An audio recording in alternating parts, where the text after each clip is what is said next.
So there's two things that we see consistently in organizations that are able to sustain competitiveness and nurture strengths while driving innovation. The first is a strong and strategic use of information technology inside their organizations. And it's true in just about every business you look at that IT has played a fundamental role in the last 20 years in the efficiency and competitiveness of that industry. It used to be it was just in banking or finance, but now you see IT really playing a role in every industry in driving competitiveness.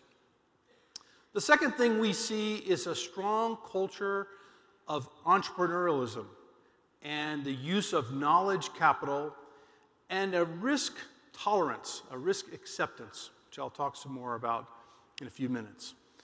And I believe these two capabilities are really fundamental and critical for all of us in our quest to sustain competitiveness.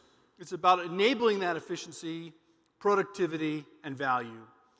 And for businesses, it's really the freedom to be able to spend less on maintaining the existing systems and really shift those dollars to innovation and to new ideas and to new things that can really change the business, to reallocate time and dollars and human talent to the strategic initiatives that can change the business. And Aramco embraced this pace of change and the ability to leverage these tools to speed the access to value and being able to capture, through seismic analysis, a faster time to be able to go accomplish their tasks. The job that used to take 1 week now takes 1 day. So a 700% improvement in performance at, I would tell you, a very, very low cost relative to the value that's created within Aramco for that type of investment.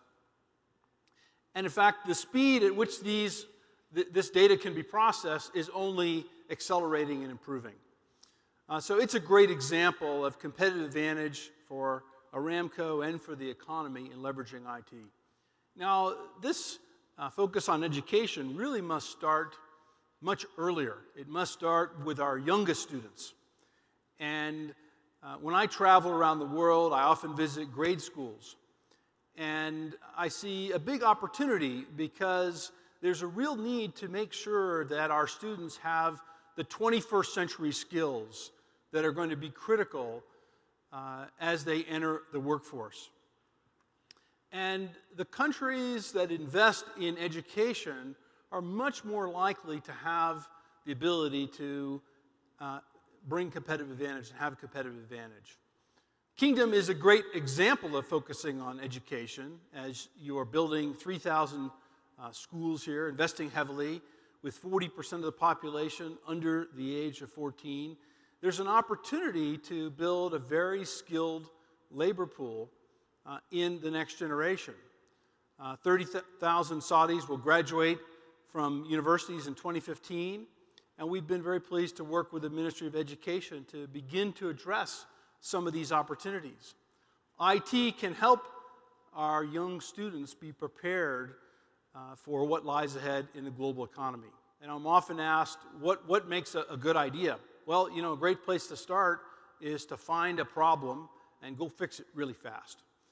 And there are lots of problems out there that have to be solved. In fact, if you think about all the problems and opportunities that exist in science, all the unsolved problems in medicine, in physics and biology, many of these problems are actually computational problems. And we have the fortunate opportunity in our business to actually make the machines that help solve those problems. Not that we're going to solve them ourselves, but we're going to build the supercomputers that enable the Aramcos to go address those opportunities and so many other organizations around the world. So identifying a problem, go fix it as fast as you can. It's how I started Dell. I think it's why Dell grew 80% per year for the first 8 years and 60% per year for the 6 years after that, which was a lot of fun, I can tell you. And that kind of philosophy has helped kind of propel our growth for some time. what's next? How do you sustain this, and how do you build long-term advantage? I think you have to nurture entrepreneurialism. It doesn't just happen by itself. And build a culture that's focused on winning.